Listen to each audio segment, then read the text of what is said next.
tani YouTube channel an beho zo sen bonun chibai tunia hin holim video hile pi ngai nei kim president Kuki Women Organization for Human Rights hin ama hi tutua Rwanda gamau zin hin nam pi thalenga Rwanda gam khuile mi pi te hen na divin 1994 April to July April apana July sasung 1994 kumahi kikamna kidona nam kal kidona na sakta ano mahin hicha hin hutu namte le tutsi namte na kidovin hutu te har zo hivin tutsi te around mi lak som to bangana kitan hin na medam 1994 kuma film zo aumin Rwanda kidina as Rwanda genocide kitam kharchu film hintin hin la 1994 thil hunga na hin hiche gama chun na thung tan to hi che gama nom na pana video call ai kyo hin to medam ama sapedin na mi pite na in het hin divin hichi Rwanda gama hoi lai muna no ma ipi pencet bol ding ana gazin hamti halkat highlight hin bolo ta ka unamun chat hi kigali akiti inna Rwanda gamai in apumpia sei dinga cha Africa na hi kache na ji pen hi le International School of Reconciliation kiti hi pangdinga kache hi in chi organizing committee hin KWHR president aki achu chi na le head na chu hi zongle pihamadi sana tu chung Manipur gam sunga iboina u chung changa hi to Kuki Women Organization for Human Rights in Kuki in pi koma Kuki in pi 30 assembly achu anaki pudo azang na dop na inabol pe no hi nak jong na hedi yana si jang na dop na hi journalist tam ta in jong piham ihung vilji wa ipiti dana ki bol ham pija ki bol ham ti hovel hi ahung to kha ji vintin ade sana hi jang na dop na ki hop do phat le hin journalist da tham ta khat hin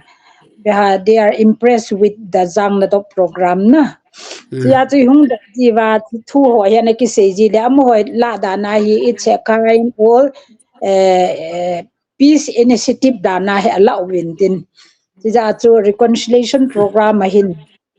organization minin zau the te le uchintia de sa na chu holang lam kai ho them khat in zong introduce hin bol vai le invitation in bolwa chi a zau ding a chu ka chi hin thinjalin dam selin ka ga thungin 15 days tabang ka de hi in tu ni date 3 hitalo hana le 20 lang le in ka hung le thun beb de tu ni det tu hi panin no langa det 3 le chu thu chom hin tin date 2 hi panong chona date 2 hin alai will take out this ale medam nanga hina tu Africa gam Rwanda gam chan gitila mun gam la ta hinna hichi ana hona ki po do ham ai lova le am ho a program organization ten sponsor in bolam ai lova le koi pen in sponsor in bolam gam thana ma it takes 4 days to reach here na nili lu de he ka che dan jong hi ho kwa pada ho lam ka pana aizol san ni khat aizola pada Delhi khat Delhi azan khat ka ge Delhi akona Addis Ababa ati umunjo 7 hours almost fly de hi na jan hi achu ka thun jan ha achu friendship hotel la ka ge tin tu ni jing ka chu ki pat do ki na chilai ka thun hi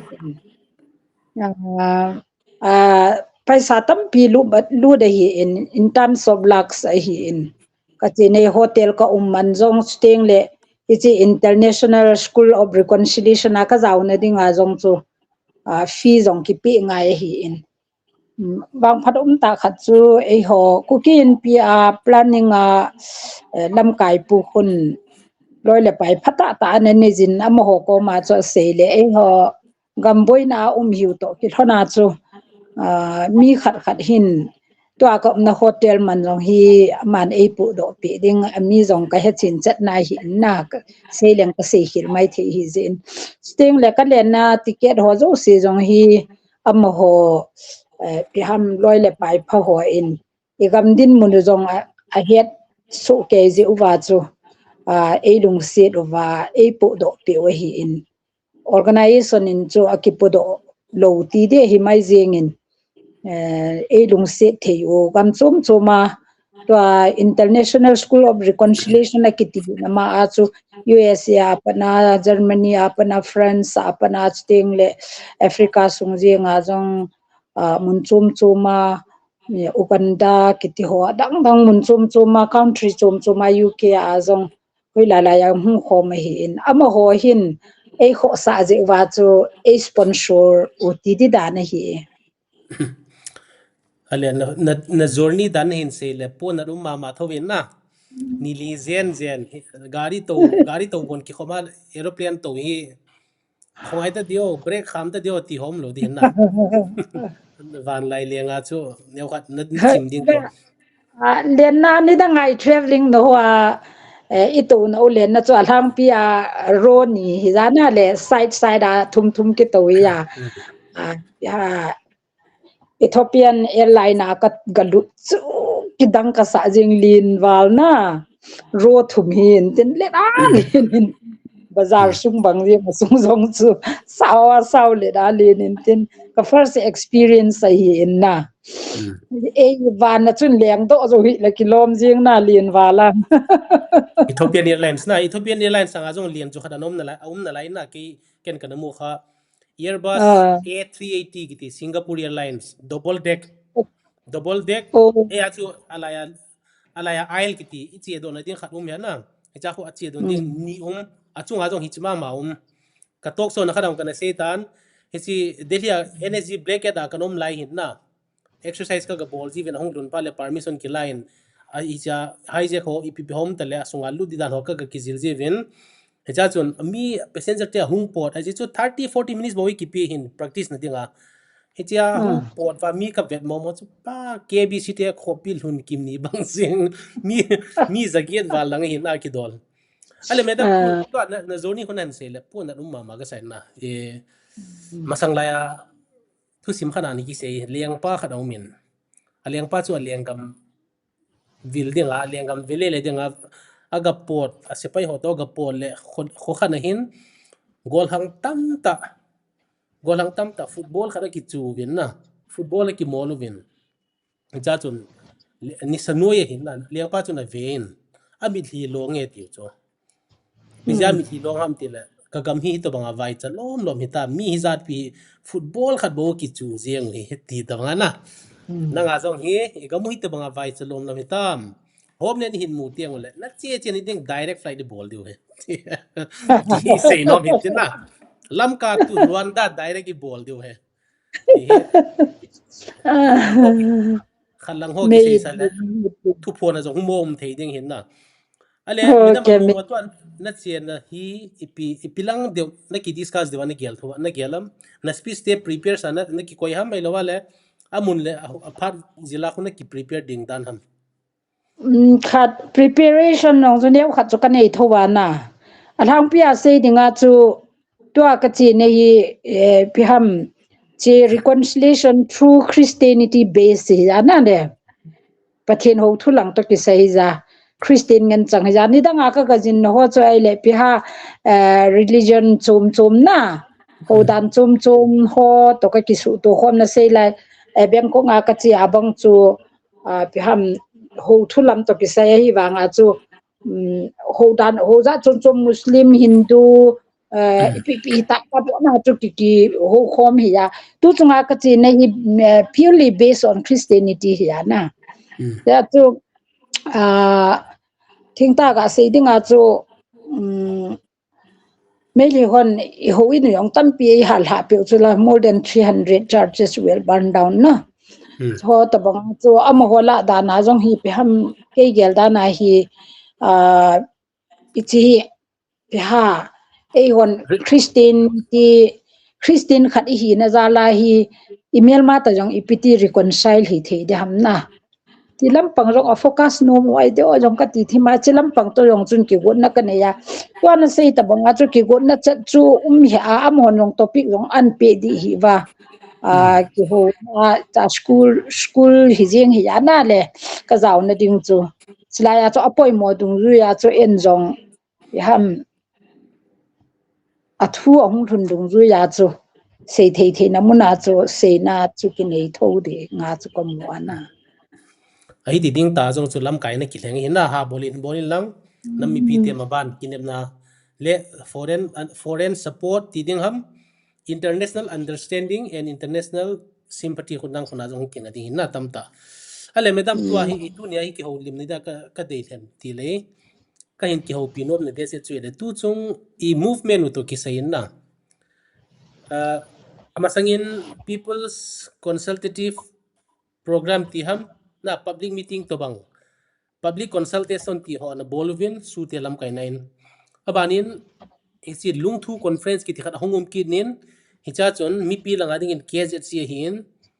su group langa din su group hin lang khana ja thum na ding in elected members MLA ne ho hin na hicha chon PP hong ki discuss su ham ti la tam taw min hichila chon a point number 3 na joining the formation of popular government ti ham khanin na hicha chon alung thu conference su za bolo ti ding ham ai lowale alu falls avenue ti ding ham or whatever reason based known to them na lung thu conference join popular government hin join tawin pinem chain deputy chief minister without any portfolio line tu chanin kidang ka side na madam si adang nang ko nang ai dan ka hindo masangin hisi manipur government popular government ki form tai kitin chief minister khadau min chief minister pani pi portfolio ne ham ki hello na ima saum lo tu chana deputy chief minister niumin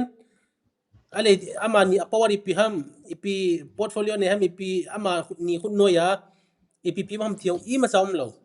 a cabinet jong ki expand som lo ita in a limbo to bang no min na it is just a specifying nature ham mai lo wala central government in chom khat a rule nom na lai ja hi like a popular government just to prolong or just to contain the re-election president rules ki chai sa ai bangai ta government ki mo form sa chief minister without any portfolio ti ho khat no min hi chi to ki se ana madam tu chung lung thu conference zo ba hi chi popular government a direct a join jeng hi ipilungel na niam abanin hi hung hi to kirona I movement hu ichana effect ninga na gelam te malunggel nei do hin namun ei malunggel se hi ahoi pen jong hi zilo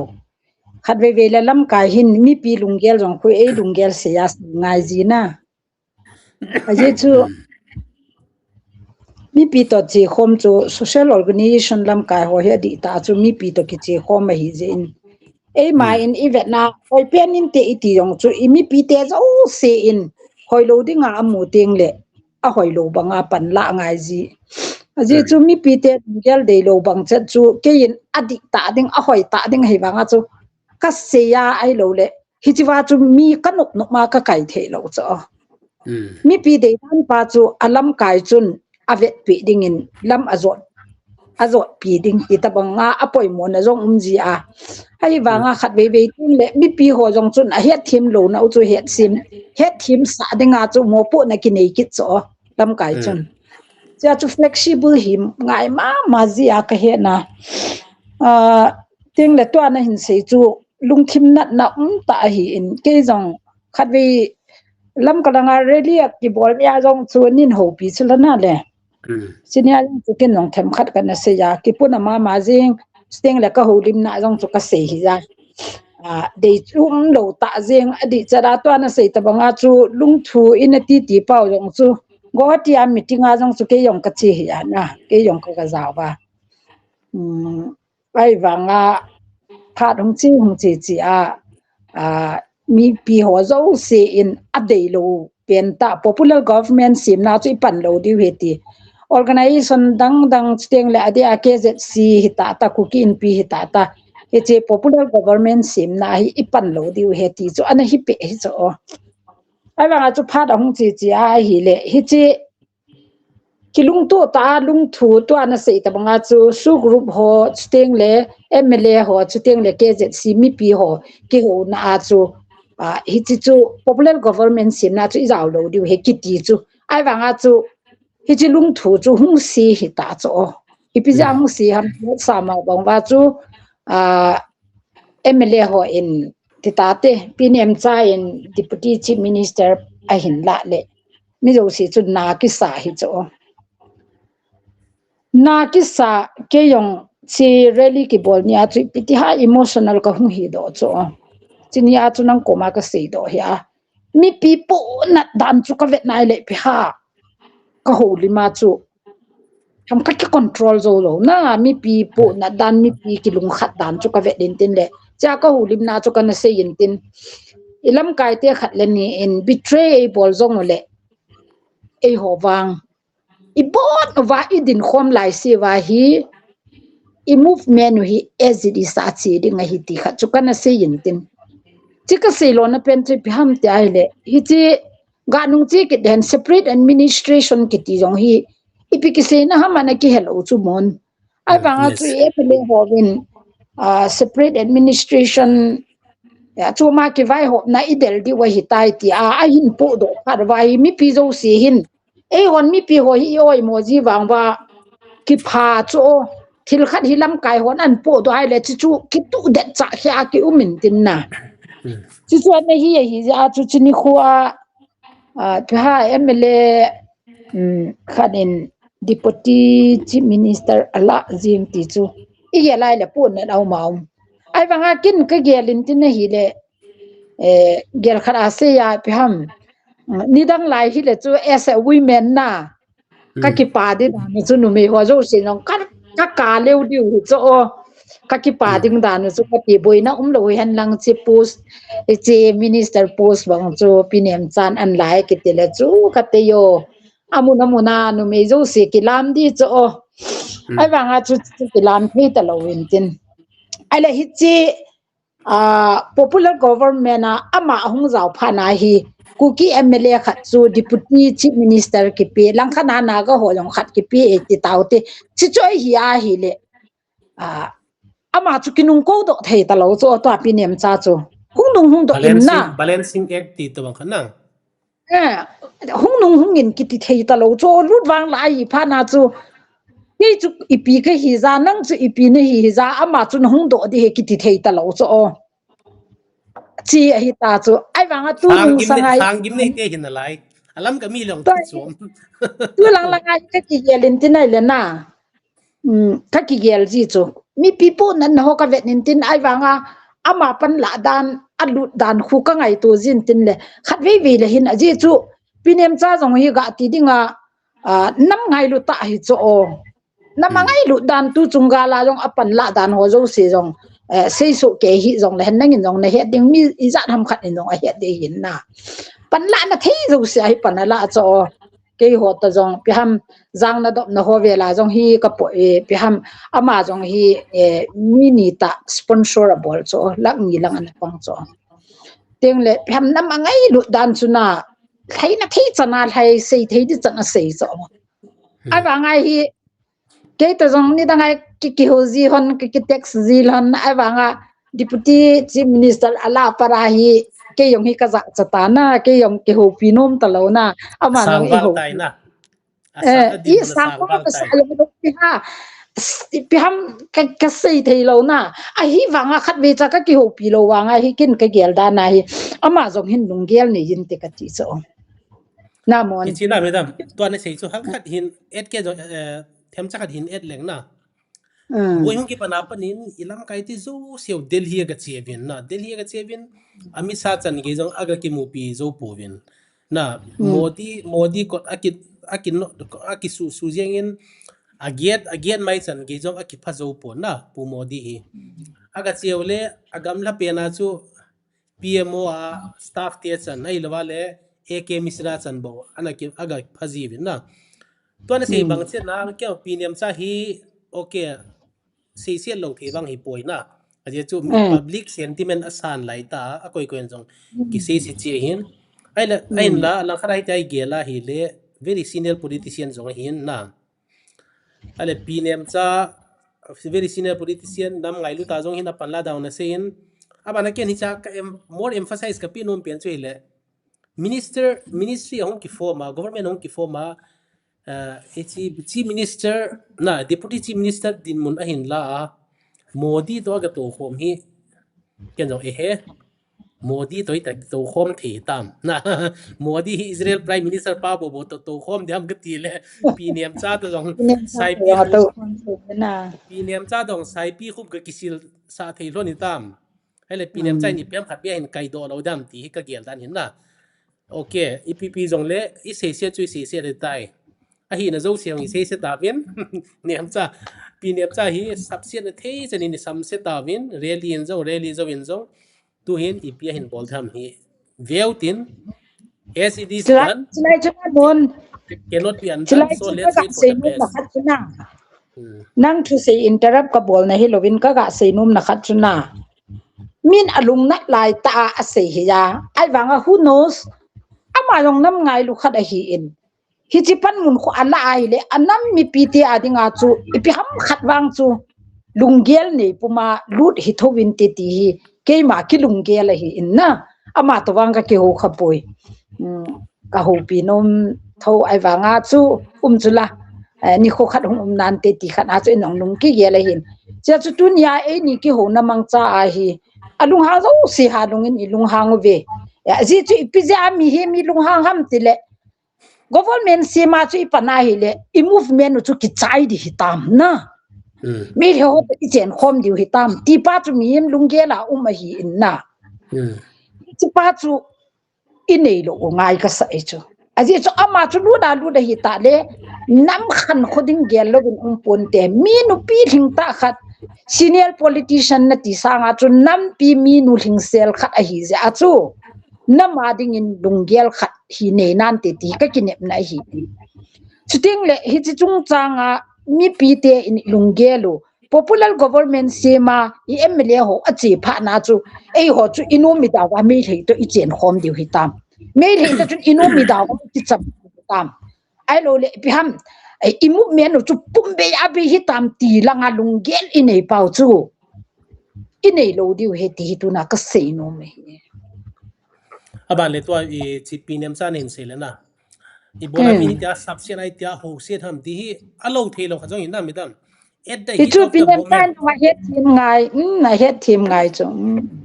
at the heat of the moment ka ti chu aji chu aman jong se the lo tam ta nei mai thei mi pi la se le mi pi la hin se do le a hi lo khat jong hu a hi lo ding jong hi mai thei na ai ti ja ka gel da na ma hin lam ja thang thu se dan le se se na sam se na zo se hi nam pi a tinga CLP sai pi go thwa thu phot itan de tin igel mai na ai ti din jong ko yen mi lung pi thing ta jong hin tin ai le tua hi popular government a hin form ta ve na ale api nem cha le akoi koi ho hi nampi again sai muwa iti da na mi thumbo bo hi MLA som ki nei la les puvung zigin balte na may his soul rest in peace puvung zigin balte ti lovin atang ho ko o movin ko la hi pi nem cha bo bo hi nampi movement against hai koiwa ai lovale next intending pungur sanglu le lem khaute jong nampi apam nangai koiwa mi thum te hina madam selected ki bola mi thum people's MLA ki ti hi pi concept ham grammatical error ham ilwale new sasi tharu type of vocabulary hum ki pando ham ne dan hin hil cheno mi pi te he dingin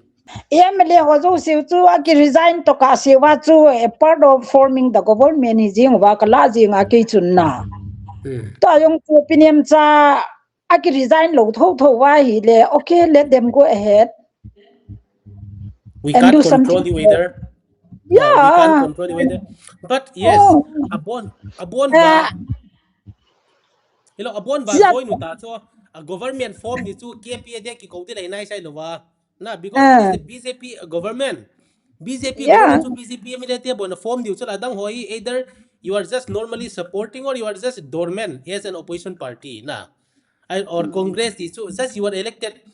mi pi to kating kho me na tia le na din mona pat na ki resign ngai khu ti lawali you are still part of the legislature. I should not call it the government, but you are still part of the legislature, member in the legislative assembly. Ai le hi cha ka do nom chuna madam hi chela hi mi thumbo bo hen pi ki bola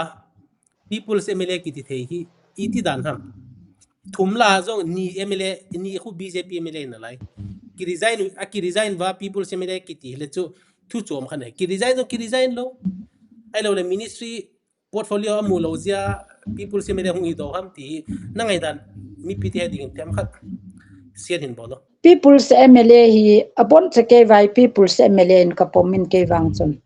amo monga koi organization chun mandate organization hinam koi ho chun ama ho chu People's MLA ti a phun ham a phung ho jong chu pham kanui sina chu ka seiwang a hi pu inna se lai ku ki in pi in elo le ke so in ham ol ke ZC ol koi pen chun a phun ham ti yong chu ka he thim thi pun kin chilang pai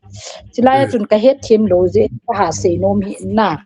koi ho chun ham ho chu People's movement na a phun do am ti yong chu ka he pun People's MLA People's movement lo People's MLA oh sorry People's MLA chu chu ko yin a pi ham jong chu ka he hi in ka he lo hi jen ka ha se nom hi in MLA zo se chu mi pi ho MLA hi in mi zo se thal henga ki heng do hi je chun abon wa chu MLA hi win ite ham ya to am ho chu te to bang MLA hung hi ki lo tiang le MLA tha hung jong la chong chu People's MLA hi tho ding in kala in abon che ke wa MLA zo se chu People's MLA chu la mon ko ya chu ma ka ki ko wa ko chu yam na abadin madam tu chung ai le lung thu kho bong tan na lung thu kho bong tan ki ne thei ta pon a bong ti ding ham sa me kai ti ding ham phaden om do tan thu da hi ta pon na to hi KZC hi ipidin munana muam because they are part of the lung thu conference su group dia so alo thelon koi taw they are for them power comes from the barrel of the gun na ai le for this elected MLAs power come from Mota Bhai or Modi ji to KZC tela ikinem na piano e adinga apex body to bangai kelo na hi ipi role play na muam tu ai condition ipi ham RD KZC a living dead to bangai ne ha ti hi na ngai dan in zero khat tu lai ta de hi KZC hin na sata pan ala dingin ka de yin na e ke malungel ka se hi in aji chu tu lai ta hi mi pi ho hi lungchi a u cho ni khan ya ke chlaya ka hung jin do di kon che na jong hi benga ka chin tin le SBI ya ho ka chin tin de en aki het lo wanga chu mi nu naw chapong ho hello koi ma ta lo na a piang hat pe na ma ga ke pan ja hi nu pi khat hin in zo jang ke in tin oya pi tin hoi ka ti le iki chai de ta ve na an ti cho e bol nong ka ti le a cho ma ki vai hop na dinga pan ila la wa tu ala i MLA ho la government si ma pang ta wa inga u hitalong an ti cho amanu chun asei do ya asei do lo tam ta ti cho mon he thima chi pham pinem chai in deputy CM ala apana chu imu men hi ki chai da na hi gel mi tam ta cho anung changwan na anung chan un na ja chu thu hai lo tam pi asei do lo ho chu khaset tho ta una a ki chai do i ta ve i ma cha i ta po ve ti a hi mi hin lunga gel cho ai hi wa nga kin tu ne ka sei nom chu KZC yong to he a chim phat lo wai tu phat lai ta hi KZC pan na sata ala phat he chu epigenem alung thu chu ke ta jong le mi pi ho chu iza kaya hi chi azui lo ten zui hi ta jong le KZC hin adi ta se ya chu hi chi lung thu chu atha sim kit de u ham ai lo le go on your way we go on our way with our people ati di ham na look for what chun khat ve aki hu ki ngai ka sa KZC hina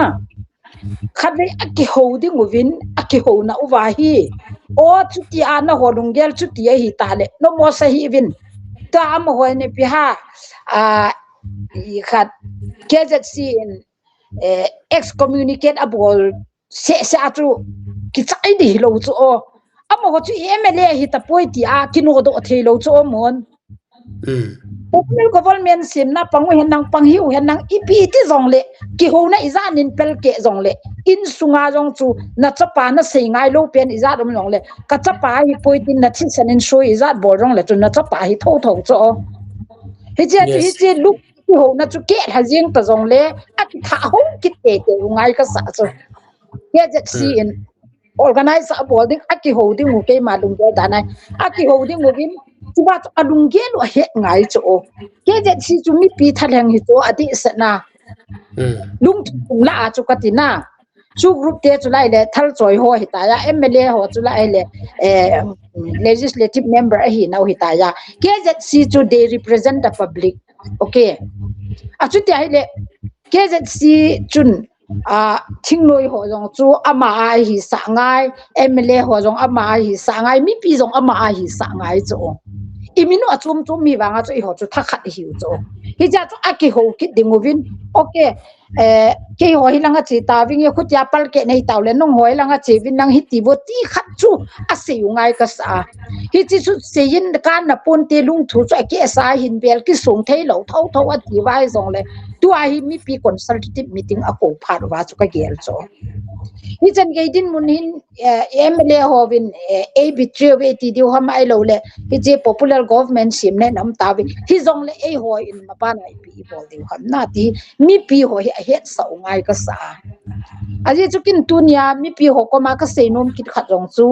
aha sa pen ta separate administration dinga practical aha dipena ka gel hi kin bang ki ken ding hi chu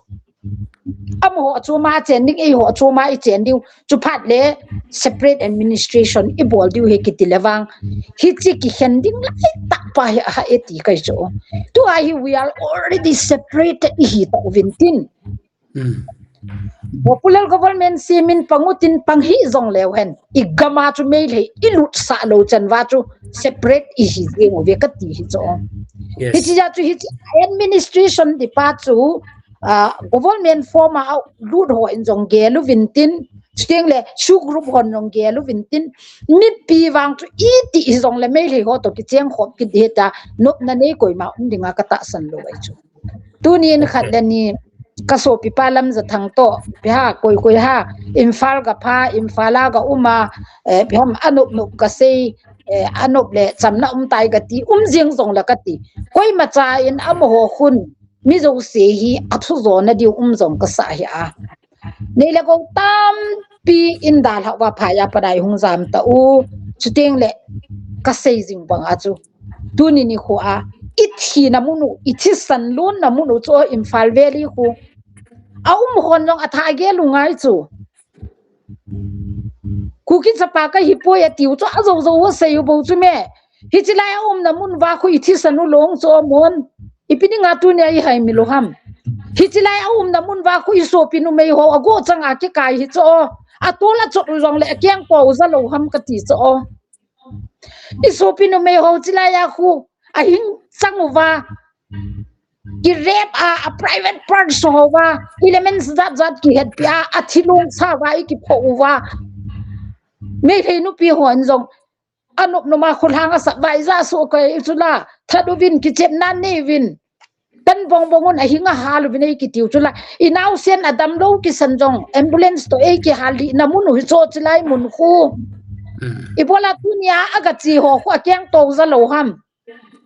chilai muna khu koi ham aga nung chen kit ding tunin itha gel do ziu ngai chume pan pia ngai ding danu hi chilai muna thi ni kho wa khu akyang usunga ki kana ki jep li a me ya ki hal li uwa mi hima dinga khalo hel wa no ya khalo ding ago changa e ki kai wa lam lim la ya anna na hi chule em hi chwa khu koi hama ga nung chen ki ding chu pathinin ki dang ta thila bola jan khat thuai ki hen cho Israel te Egypt gama zan khat thua pui do ta banga zan khat thua ki khenwa hoi lai gam ham mi him ki khel namun na mi him ki he to na gari phaya pada hunga e mi ho hin po walam ka hung thawa hichi gari mama chun mei thei ho po cho mei thei ho chu phaya inu lo pi e mi phaya hin po ho jong lam ka inum lo pi kang pok pa ga thau yong kang pok pa in lo pi inu lo pi mei thei kang pok pi ho jong phaya po wa phaya inu lo pi ai wanga igamu aki khendan mi him iki khendan exchange iki boldan chu thil ki dang pa hi so hiji ja chu tu ni khwai ka mi pi te ko ma ka sei do nom chu ha sading pen ta chu iki hen diu pa chu hi chu tu ni in phaya cheng na lai witin ki boy witin hung do bo a chu ma ki vai ho na it tu diu idel diu he ki tile koi ma cha hung do the hi be ta mon koi man ai nom lo de koi ma nom lo de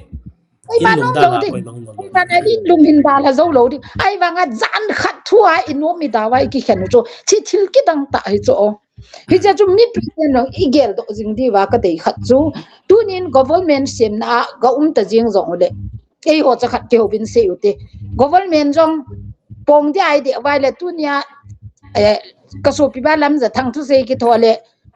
Manipur government no yan na chong zo sin jong nang o nga yi an mo ti ji cho lam za thangin jong khat we we le na le nang ko ma ngon sin ka se ju yes na Manipur government ki ne le lo central government ki service ko zo sin ngaute MLA zo si ki resign te mo se thei lo cho ti ho zong hi en ine o ngai isa te school a chi ngai na sumjong ni manungai idam mo le ikizen ngai ai wanga tu ni chana chu pathian zala imphal khopi sung chu izo lo hi imphal khopi sunga chu I thi I hen zo cho tani dunga se lai BP stroke hovel jong imphal la chi han lang le dam mai the chu but we prefer that than to go to imphal and get the medication na hi chu hin lai chu sling le tu ain sei ta nga chu ke jing zong thing tan ke se le sipai ho hi ta district administration koi zo se ne se jing cho khat be ka ki ho ji te ngole na po de o ji te ngo zo lang you just assess the Imphal airport na we can drop you we can escort you offer tam pi ki mu cho ki chenum nai sai lo cho chilaya gang chala Dakar 40 minutes sa Imphal airport assess ka ga bol sanga aizola ni khat lu na lungmung sela ka chia kanam gen theina ka sopi nu mei ho ka sopi ka sangam ho athi san lon namun athu ki chaina lowa khat jot lut ki sanga chu aizol airport ni khat lung ke ya ka zo da ka khol jin chu kin ha de ya ka de zo ha le na ka lung jom na lai chu I ko khat de chun hungom na be ta ki cham na khat a hi wangin until and unless conclusion khat lo lai sa chu Imphal sunga chu I lut lo hel diu chu cha chu kam pi te ko ma ka sei nom chu ai le ei hoi lut lo hel diu tu ni khwa buffer zone central government in able pe chu akile le wa khat be ya amin jong a title jong say daw tin police langa len pen party taw te he jeng te hunga say so there is no buffer zone in Manipur so kalung hawa len tin ka secretary nu to ke nin kan nil hon so sir buffer zone hi ki say na ham ka hepo ve ke ho in nang government hon ni hung sim pe we amit sai ni hung sim pe cha pa da chu oh buffer zone ti akan het kan wa hi how can you say that there is no buffer zone in Manipur buffer zone ma hi na amit sai ni hung sem pe wa hi in hiti buffer zone khu amo hanong an kal ha thelo di ke wa jong kalut thelo di heti chu ki sei chang mi la hin tun more danga alut ki go tawe mi pin itin lo la MLA pe ho win hung tin pe win te itiu ham lam ka me le ho hung lut go tawe mi pin itin lo la ko ham e tin pe diu ilut sa lo di we hi hi ja ti gamu aki hen lai si a chu amo ho jong izan in se jong la me le hon jong tua atok su ho ngai le mon ke ka lung thiman na cho adam lo na umule hung ki janovin ke ho me le hon koi macha I macha ka lo ta po ve jong san aki chat man ba se ju ei ki chat man wa se ju chu le em anga pu le hung ta voi ho ga ma ki lut sa nai sai hi be taw tua ne se chon na me tam hi chi ki hen na pa hi hi pha na hi MLA ho in popular government semutin semda utin cheutin lut o hen lut da jong le mi pi te chu i movement pau chu hello gal ka bol jing ding thi be jing ding jong ka ti poi I gamu hi hoi ta ikigat lai se wa chu we are separated and the movement is going on na hi chi pa hi ke si in jong hoi ta mi pi ho lunggel pa hi a het thim pe a hoi ta amuna to jong hi het thim na ni sa ding hi chi popular government sema MLA khat ani alu wangin lungneu hi vin the movement is as it is at ding hi chi people's movement ki hi ti pa chu na sata aji chu ge si ga ti lo na pen chu tu din muna dinga cookie in pi use do hi lo le tribe dang zo se in ikisim khat u platform khat a hi ja achuna ama ho lam kai na no ya chu chi people's movement pa hi hoi ta mi pi ho pen ichi hom diu hi apart lai ta hi ka ti chu to alam kai ho thip del lai vai le mi pi ho zo se hi lam vai diu ni khu khat nai le china ding LY tia khu left or right or front or back or tia hi na mi pi hi ong kin o pha ding hi to ajong kin o pha pa na hi ta akin o pha lo ngai je ti ka se no hit diron when it is hot ti khan hin na to anen sei so ban them khat ken hin don budleng lung thui ti te ra keng thum ne hin na madam keng thum la hin abong gam tan na abong gam tan legislative assembly a zauti abong tawin su group te man the hi povin a ke je si la za khainam tapon abong ai tai ai le chila hin esen nampi esen mi pi a mi pi hin dola nami khadin do lai koi pen ko mai ki phin thei pen am ti le ke je chi cho na su group te ju their power of with the gun legislative assembly they are out of reach out of network coverage area KJC bo ale KJC hin lung thu keng thum khu abonga hi ta le thing la lai manu chu na e san te pa wa le rang i tiu ho lung thu ki mang lo le rang ki se ma let them be the le rang na le rang um he akyang lo wa ki sema en bo na le rang bol lung thu sa nga ha joy hi da ha joy kyang hit hat zo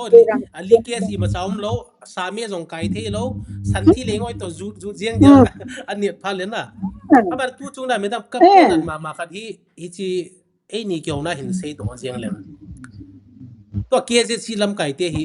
mu pham lo cho at least at this juncture na public consultation na nei diu public rally nei diu mi pite he them sa diu aje chu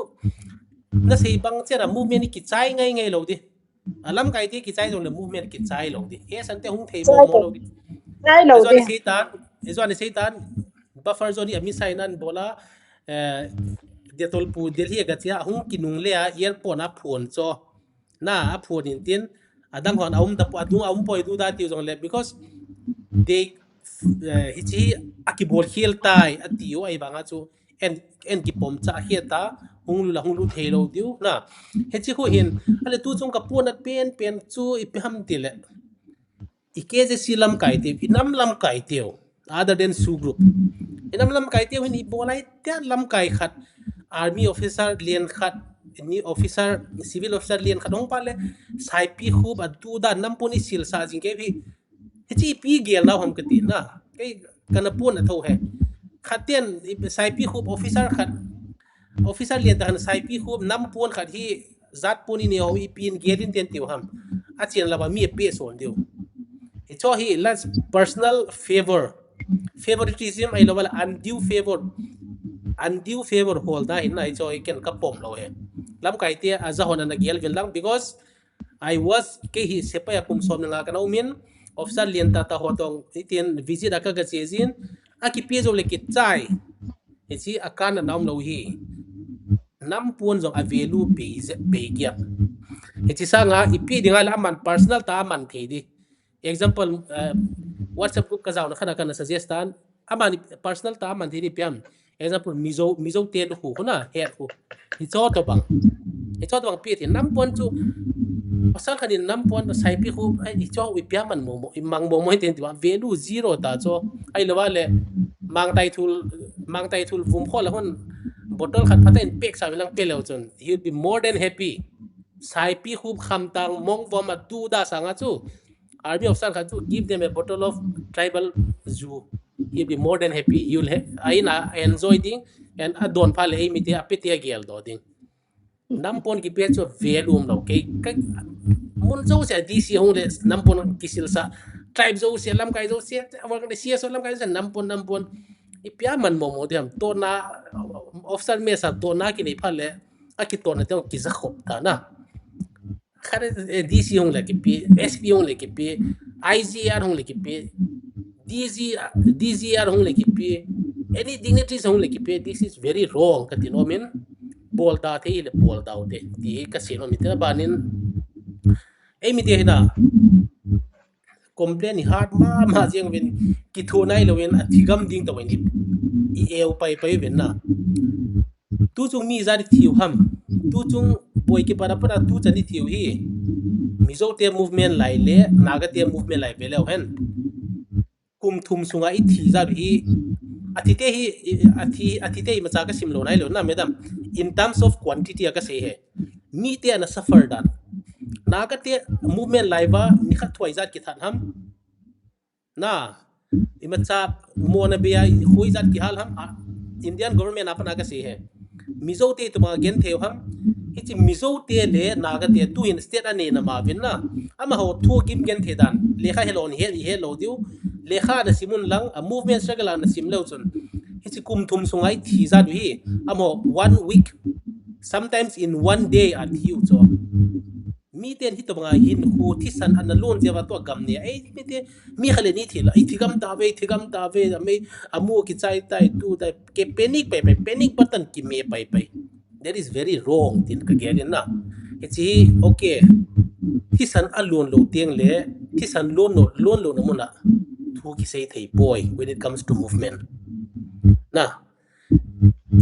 anything til khat pot struggle you have to sweat tiu long je na nai to lo wali kham kim lo in na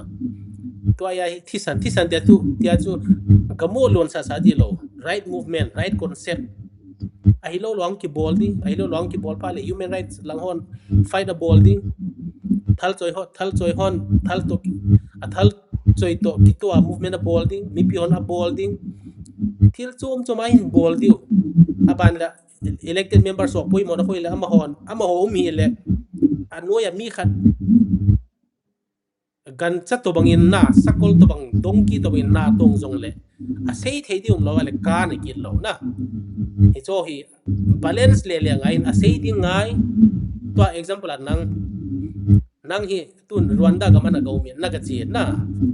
jong ne het na chi na thip na ne ja chi ni na mi ki mo sol thi ki lo na nang to banga chi thei jong ngai anoya fun drive bole le ding zong ngai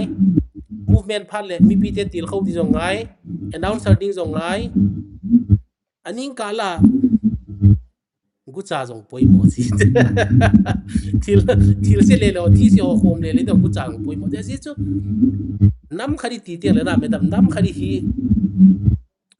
ti te le atam ki ta atam hi a hoi ngen tiung the lo he we can't expect everything to be good na ai chin da banga second world war la ya Norway te politician khan Vidkun Quisling anakitin na ama pa hi ping ti tam tile Norway gama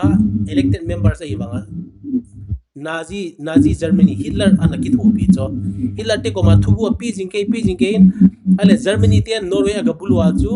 ama pa zia direct Hitler ten Germany Norway chu aga bulu zo na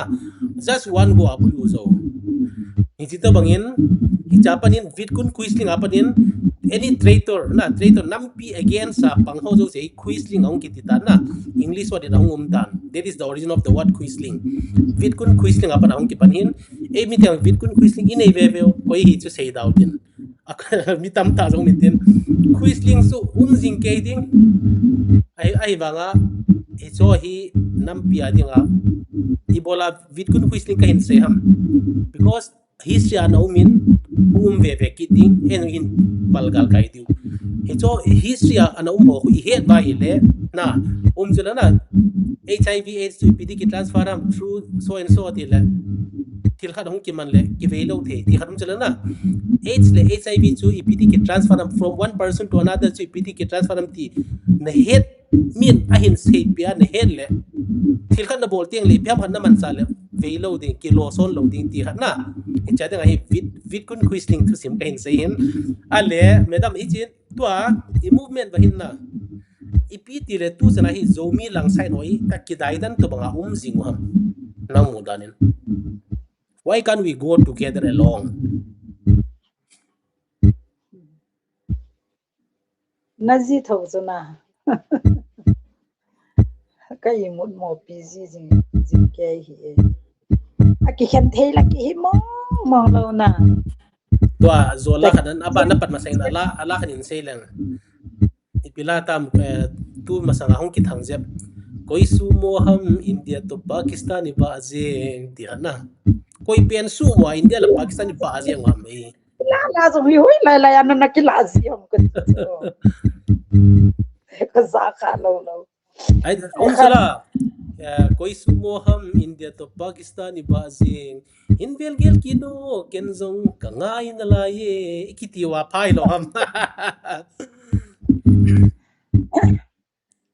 aki dang ta khat chuna mon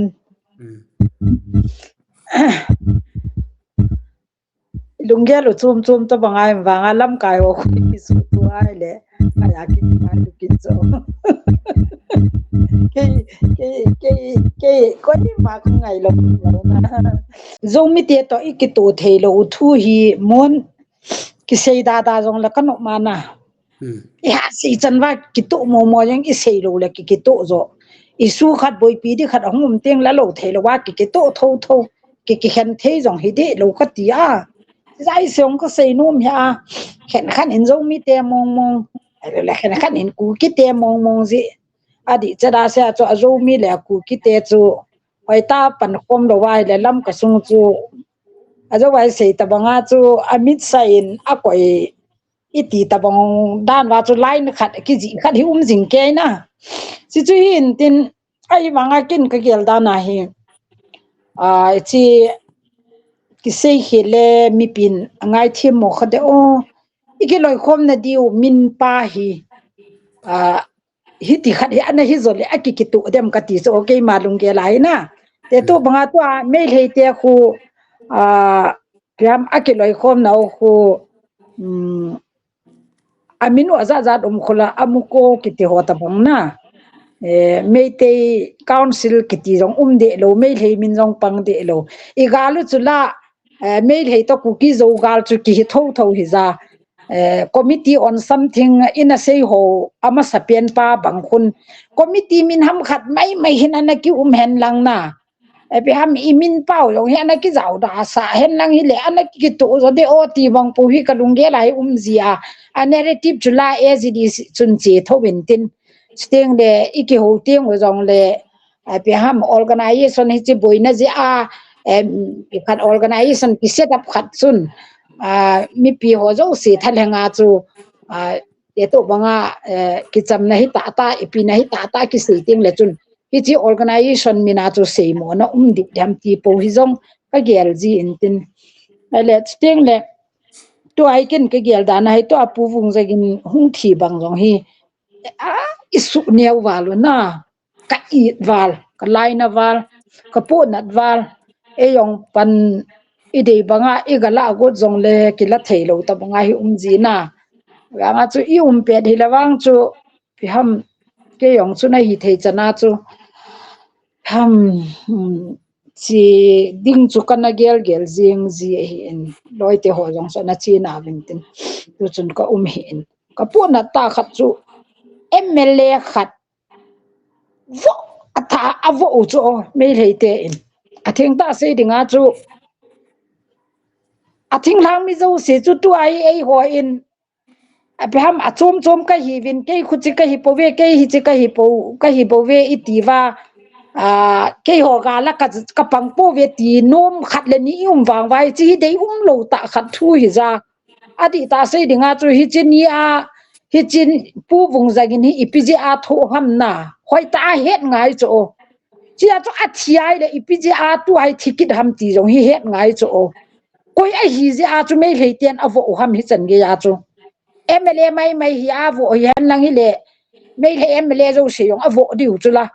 sini apu vung zagin chu ipi ja ki vo ham ti pa hi mi pi zo sin het nga ya ama hi hen lang hi le MLA khat hi hen lang hi le ama zen banga ki zen zo lo hi le azinga thai ne thi pai di ta cho mi dang khat hi le ai wang ama chu pathin lung se na power nei long i za steng le ama in ki zen na dinga piham government central government hi ta piham medical official lang whoever na any corner zo sia chu ama chu kho sa na min akibet the je a chu hi chan ge ai hung ki jena hi chan ge hi e dam piu cho kum thum thing di chat hi hi chi kum thum ahung dam sunga again thading dan ong khui ga ge lai le ilung thimu se wala mu chi hoi lo ama itu pi thu hi za ki to ta in leo hen pu vung zagin thi hi alo pi di dan mi thila la jong alo pi pen hi dei chu aje chu khan khat chu akivo namuna thiden ta chu again theina ima cha athu sim ai asei thei ta lo na ki kap li tau chu again theina asei thei ta lo pu vung zaginin kum thum hling de chat a hin tho sunga hi avo na a bol na a ho na u kam cheng zo se pu vung zagin hin pha zo se agel to jing di hi cho mi ki to te hi leo hen amma ho lim na thu cheng ho hi tu ni ho a hi I movement wa ding a hi pan na nei pen hi ding hi cho ai bang hi chi ki san chu i nei sa thei lo choi ki to lo je wa hi ai la tu a jani khat wen ni dunga me le ho stock show ho vel ka vet nin ti nai le a district athu movin atya so pi palam ja thang jong chun a sei ji jong la ma jong khun di mit neo cha khat be he ji le phating he ya u ki te a thei nom lo je wa district athu mo hi ta ma in an sei be kit na lai na ya iki to mon ho hi mi in khung be na ki pa na ne in tin chapu kai ra ga hui na harawe ta me le ten a sei ta banga so e wa sung ki to mo no na neo cha ho je a hi ama ho hin piam khut be na ne wa piam a ke a hi loi ke a iki ka wai piam ki to mo na hi se lu na divide and rule policy pa hin na sata hin koi di vai ka mu in tin ichi hila e ho in la I het lo hi lo ki hema ma jinga hi wanga ke zo len zo nge ke zo anei zo in pang nge ti na lung chang to hin I hin da no wa ka mu in tin ai pi zong le ken zong tu zong hin aki khel nai pui ka ti in tin chi ja hi pi hi le zong khuti a iki khen sang over ipi ham I bol over phading ipi bol le wen iki to di ham ipi chu se le wen ipi min chu jang le wen ipi khat chu sem do tin chi wa chun ki khayu te iti ki duwam iza min khel organization min khel da jong ki lo iki to na di wai pot le ipi ham khat jong chu isim ki wa chi bi a chu ki to the di ham ki to lo wa uma a ki sem sa he tia thil khat tu sang a jong chu iki to the na di lam pi hi gel khoma chi khom te hi phalo de ham ti hi kalung gel a hin ka sei the hi ka gel ta bangin ka sei do the hi mon pu nanum ka sai pungam sein adam laya to na khana se na manipura bon tambe se zen lam kai zo se ki holavin bon zo se subini da bon ve khat bowling da phat sa ta ve ti khanan se organizer se subini da organization tha khat sim di ki sim ta ngeng ki sim ta ngeng papa ngam bomin anala sa khana ke wang zo suan lai gui zom teng ki gom ki thena ding hi pole sing tum zongu ding swang tum zongu ding uding zongu ding chi khat ma ki gom ki thedi ai wangala ki gom ki thedi ngi ti wangala aku ki langsai do ku ki zaw lo le nom lo azomi langsai ho ku ki zaw le nom lo ti kharom ki din na I see he there is the main dividing factor we are just made exactly of the name amin bo ki poi mo pi min boya boy hi ve min boya boy anoble mei thai nu ki tin noble pi piam khat ki tin amin chu ki boy khat ai ti ja hi to Michael Te jong ai ta e san te ko mai ta pau thi na ei sung ma jong hin na và si ko ma la khat ki sen lang lam da thang ko ma lam ka sunga nunga mi loi ta kharin lam da thang ko ma hong kinung le ta na jinei na a kon tia phai ko pia pa tia ka ko na on za tieng le ki het mo sa lo je no lam da thang tien ko han lang ai cho ai ba na bedam ka zo ka se banga lam khat hin do la hin na hin da bong ko ding bong hin koi jiang tin na e honi thula lo mi e honi thula be lo teu hi igal mi teu mini ga pha jong hi nok mo ka sa hi ha a mini ga pha kha jong hi pha da ta le poi mo te kat te ma jong zo hi da ko khat mo no kai e a hen na sa bo le hi bo e ba ale me da mi hong ki holim na jong hong sau thim tan dang jong zo ka se ma bin Rwanda gam thing noi ha na gam ta khanam nehin ei lang thing noi ho sang da sa zo het na amo lang chu faction om lo wang chu kana ha het pon e wanga hutu le tutsi te ta ki bol na hin na samo mong hin agam mi te phat so thimum din ya na hin dong le chun hutu te hin na sata tutsi te hi a bong bonga tanu to Africa gam mi te ki bol na in sa mong bong hin he cha pa na jong e mi te ki tha ta ni ma cha hi lo dan ka ti wa zo le hong ki nong le pha le piam kan nan mo bol do dia dei be in ai le madam a chai na ding en na tu chung hi movement no athinai poi MLA ten ministry formation of zau jong le popular government zau jong le movement athinai poi su group ten EPP bol jong le athinai poi KJC athia hing to bangin jong le athinai poi ti to ki sam ka in na mi pi te na mi pi te til kho na le thu vai tha na hal khanin se le a zona pe na ka se nom cho zo ai se cho hitan na mon chum chuma ding kitipa hi azo wa se chu ka repeat nom kinin tu in mu many bol diu achu mai ki vai hop diu ai tai pha ya cheng ho hung do bin kitila koi ma hung talo de he iti pa chu kot nung bol kit hitin iki khano hi ta in aha sapen part hi ki chai hi tai na ni chun tu ni ho a volunteer ho mun tina volunteer ho hin steng le nam gul hang ho hi in koi hi zong lew hen i gamu wang hi mi he te ilu sa mong lo de hi na te tu banga government asim ta wa hi zong le a hi the chanin sim ga zaw hi vo ti a i sei wa aga a zaw ta zong le emele te zong lung se ta in phai sunga wang che daw hen na online na ki ho apoi mo la ki ho je ngo hen na hung do ta bin MLA na se mo le ya i ko wa ngong do lo tho de ya chu hi taw le nam pi di lung nam pi masang di khan kho hin ge lu hen lang azo wai se banga chu prime minister pa jing ta jong ga to the MLA deputy chief minister in ne wa ama jong aga hi ta le am ho in jong lung hin ge lu hen lang ina ma ding in hin la phai sunga wang lung set ta in e che lu pe daw hen lang e ho mi pi te jong gen thei ha sa he jong dew hen phai sunga wang lu hi te te ama ho jong lu sa po te iki hen lai chan wa i mu menu chu che to tho de na hi in MLA ten yong a sei thei chan in hin sei vin tin ima khodiu mi pi te in jong i tu pau hi chi pa chu i hun na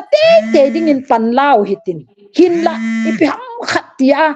hi chi sa nga e ho tu chu hi zep lo wa jong i gam inam i hum bit the na ding mun chan ge ya chu a chai na ahum the dinga pi ham MLA ho through ka hepoi su group ho through ka hepoi na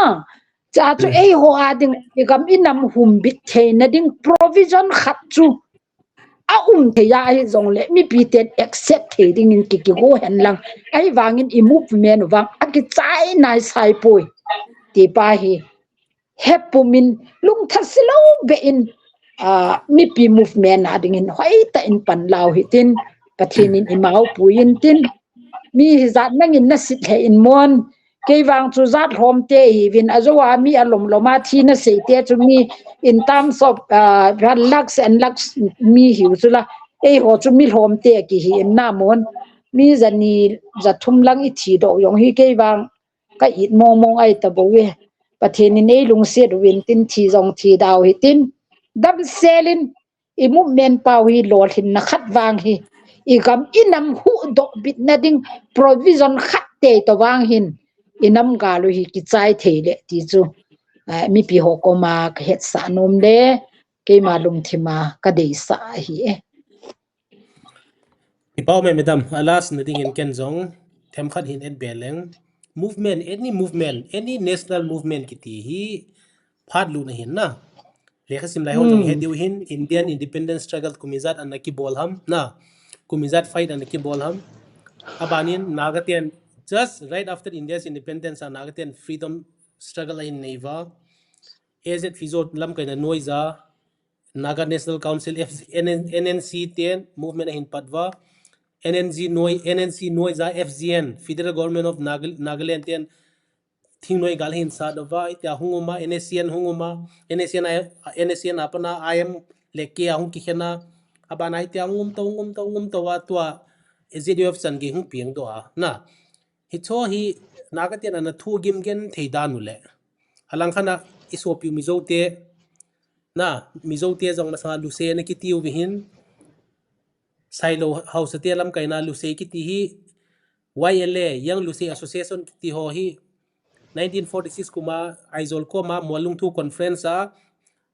sailo lam kai ten e ho bo luse ki ti va le ki ha zo lo ding hi so bite to pangkho mutin tin bol tau ten te va hi molung thu conference a namzo lam kai zo se ki khom no muna mizo ti concept khat nomenclature khat hin bolwa hi chapa na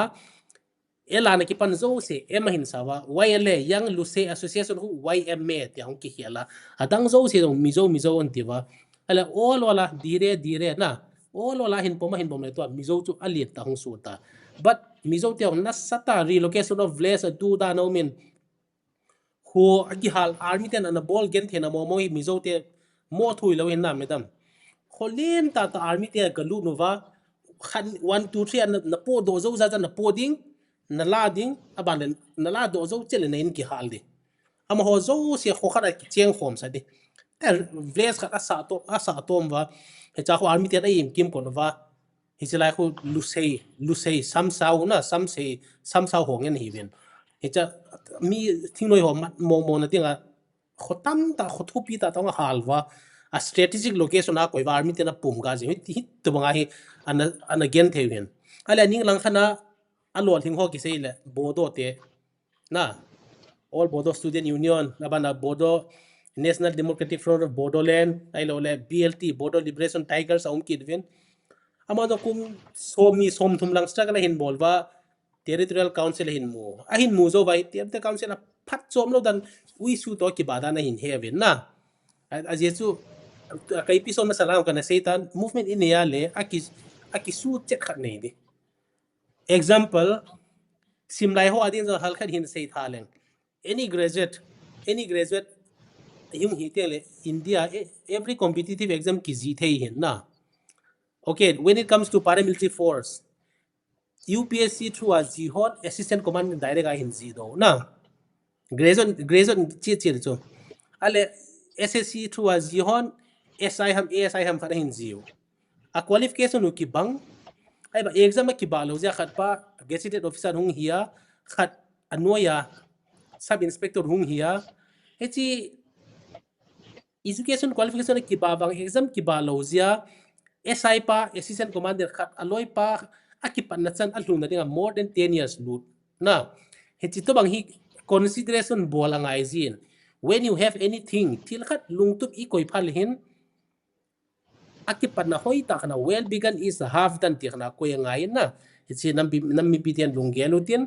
movement ki ti hi 2023 SA hin patwa 1 to 3 ki mujeng dai poi ina to dan dan to ding movement jong lang khara che ding it should go in parallel lung thalo pan jing ding movement jong support jing ding ina to jong to jing ding movement om tai ta movement hi kinet he lo hin na